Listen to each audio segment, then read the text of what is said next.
Hello friends, welcome to my channel మళ్ళీ రాజవరపు. ఈ video ఏంటంటే మా అమ్మ వాళ్ళు కూరగాయలు పండిస్తారు కదా, అది ఆర్గానిక్గా అవి ఎంత బాగా పెరిగాయి, ఎలా ఉన్నాయి, అవి ఏమేమి ఉన్నాయి అనేది ఒక వీడియో అయితే చేస్తున్నాను. మీకు ఇంట్రెస్ట్ ఉన్న వాళ్ళైతే చూడొచ్చు. అన్నీ ఫుల్ ఆర్గానిక్, దాంట్లో ఏ కెమికల్స్ కూడా వాడారు మా అమ్మ వాళ్ళు.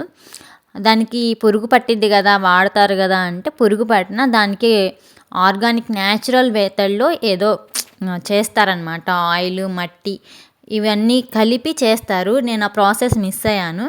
వాటితోనే మందు చల్లుతారనమాట. మందు అంటే మందు కాదు, వాటి క్రిమి సంహారిణి అనమాట. అలాగనమాట. మా అమ్మ ప్రజెంట్ అయితే కలుపు తీస్తుంది మొక్కలు. అలాగే కొన్ని గోచిక్కుడు మొక్కలు వేస్తుంది అనమాట. అప్పుడు చూడండి కొంచెం పెద్దగా అవుతున్నాయి అప్పుడప్పుడే. ఈ వీడియో తీసినప్పటికీ మొక్కలు చాలా చిన్నవన్నమాట. ఇదంతా పసుపు తోట అనమాట. లాస్ట్ టైము కొంచెం పసుపు వేశారు, బాగుంది, పండింది. అందుకని చెప్పి ఈసారి కొంచెం ఎక్కువ వేశారు. ఈ పూలు అయితే చిలకముక్కు పూలు.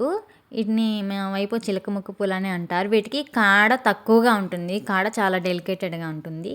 ఇవైతే బొండు మల్లెలు, చాలా పెద్దగా ఉంది కదా బొండు మల్లె. ఇలా ఉన్నాయన్నమాట. మా అమ్మకి మల్లెపూలు అంటే చాలా ఇష్టం. మల్లె మొక్కలు చాలా పెంచేది మా చిన్నప్పుడు. ఇవైతే ఒంటి రక్క మందారం, దేవుడి పూల కోసం అనమాట. ఇంకా ఈ కింద చాలా మొక్కలు ఉన్నాయి, కనకాంబరం మొక్కలు. అవన్నీ కనిపించట్లేదు చిన్న చిన్నగా. ఇదైతే పుదీనా అనమాట. పుదీనా ఒక్క మొక్క నాటితే అల్లుకొని పోతుంది అనమాట. చూసారా, చాలా పెద్దగా అల్లుకుంది. ఎంత దూరం నుంచి ఎంత దూరం వరకు ఫ్రెష్గా మన తోట నుంచి కోసుకోవచ్చు. ఈ మొక్క ఏంటో నాకు అర్థం కాలేదు. ఫస్ట్ చూసినప్పుడు భలే ఉంది, బొకేలాగా అనుకున్నాను.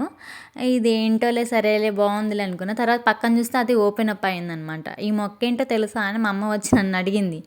నాకు తెలియదమ్మా అంటే కంద మొక్క అని చెప్పింది అనమాట. చేమదుంప, కందదుంప సంథింగ్ చెప్పింది, నాకు గుర్తులేదు. మీకు ఎవరికైనా గుర్తుంటే కామెంట్ చేయండి. స్వీటీ అయితే ఫోటోషూట్ తీసుకుంటుంది అనమాట. ఆ ఫ్లవర్స్ని పట్టుకొని మొత్తం గ్రీనరీ బ్యాక్ ఉందని చెప్పని. ఈ తులసి మొక్కలు ఏంటి ఇలా పెంచుతున్నారు, కుండీలో పెంచాలి కదా తులసి కోటలాగా అనుకుంటున్నారా? ఇవన్నీ కావాలని పెంచుతున్నాం అనమాట. ఎందుకంటే మా ఇంటి దగ్గర వెంకటేశ్వర స్వామి గుడి ఉంది. ప్రతి శనివారం తులసి దళాలతోటి మాల చేస్తామన్నమాట. దానికోసమని ఎక్కువగా మొక్కలు వేసి మరీ పెంచుతున్నారు మా అమ్మ వాళ్ళు. ఇంకా ఈ గడ్డి పూల మొక్కలు అంటే నేను చిన్నప్పుడు ఇవి ఇంగ్లీష్ పూలు అనేవాళ్ళం. మీరేమన్నా వల్ల కామెంట్ చేయండి. ఇవి ఉంటే పాములు రావంట, నాకు ఈ మధ్యనే తెలిసిందనమాట. ఓకే, మనకు తెలియకుండానే చిన్నప్పటి నుంచి ఈ మొక్కలు ఎక్కువగా పెంచుతూ ఉంటాం. అందము ఉంటుంది, అలాగే పాముల నుంచి సేఫ్టీ కూడా ఉంటుందన్నమాట. ఇంటి దగ్గర ఖాళీగా ఉండి ఏం చేస్తామని చెప్పని అనుకుంటుంటే మా అమ్మ చెప్పింది, వర్షాలప్పుడు ఈ పెయింటింగ్ అంతా పోయింది, ఖాళీగా ఉండే బదిలి పెయింటింగ్ వేయచ్చు కదా అని అడిగింది అనమాట. సరేలే, టైంపాస్గా ఉంటుందని చెప్పని వేస్తున్నాము. కాకపోతే ఇది ఎర్లీ మార్నింగే వేయాలి. ఆ టైంలో అయితే మా పిల్లలు లెగిస్తే తొక్కుతారని చెప్పని మార్నింగే లేపేసింది అనమాట మా అమ్మ నన్ను. ఇంకా మార్నింగే బయట ముగ్గులన్నీ వేసిన తర్వాత ఇంకా ఇది మొదలు పెట్టేసుకున్నాను అనమాట. ప్యాచ్ వర్కేలండి, మొత్తం నేను వేయలేదు. ఇది ఆల్రెడీ మా చెల్లి వేసింది. దాని మీద పోయిన చోటల్లా నేను మళ్ళీ వైట్ పెయింటింగ్ వేసి అలా కలరింగ్ ఇచ్చాను అనమాట.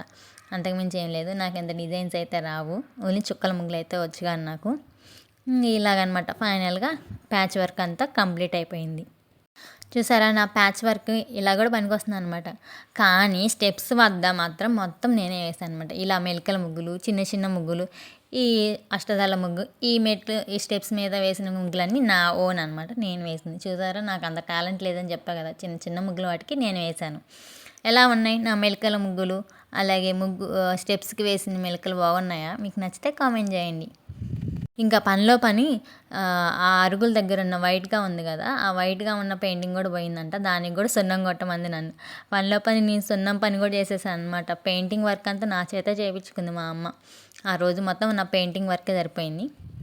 ఇంకా మేము ఊరు వెళ్ళే రోజు ఈవినింగ్ టైంలో ఏమేమి వెజిటేబుల్స్ ఉన్నాయో మాకు అందుబాటులో అవన్నీ కోసుకొని వచ్చిందనమాట. ఏవి పండితే అవి అనమాట. మాకు దొరికినవి ఏంటంటే కాకరకాయలు కొన్ని దొరికినాయి, అలాగే బెండకాయలు మాత్రం ఎక్కువ దొరికితే ఎక్కువ ప్లేస్లో వేసాం కాబట్టి. అలాగే కొన్ని వంకాయలు తీసుకొచ్చిందనమాట. ఈ బకెట్కి వచ్చిన కూరగాయలన్నీ మా కోసమే తెచ్చిందనమాట. ఇంటికి వెళ్ళి వచ్చే ప్రతిసారి కూరగాయలు తెచ్చేసుకుంటాం మేము. వీటికి కొన్ని వంకర టెంకరకాయలు, పుచ్చులు, పాడు ఉంటాయి, ఎందుకంటే ఎక్కువగా కెమికల్స్ వాడడం కాబట్టి. ఇవన్నీ మా జత్తికి ఈ బకెట్ నిండా మాకే అని చెప్పని ఆనందపడుతున్నాడు అనమాట. అలాగే కొంచెం గోంగూర తీసుకున్నాము. గోంగూర చాలా ఉంది కానీ నేను ఎక్కువ వాడను, ఎందుకో కొంచెం టేస్ట్ చేయాలనిపించి కొంచెమే కోసుకొని వచ్చామన్నమాట. పప్పులోకి అయితే బాగుంటుందని చెప్పని. మన సబ్స్క్రైబర్స్ చాలామంది ఈయన గుర్తుపట్టారా లేదా చెప్పండి. నేనే గుర్తుపట్టడానికి టైం తీసుకున్నాను అనమాట.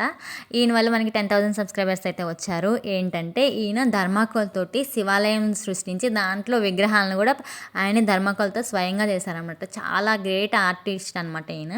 నాకు 7 ఇయర్స్ తర్వాత కనుక్కోవడం కష్టమైందనమాట. అప్పుడు వేరుగా ఉన్నారు, ఇప్పుడు వేరుగా ఉన్నారు. ఎవరైనా చేంజ్ అవుతూ ఉంటారు కదా ఏజ్ బార్ అయ్యే కొద్దీ.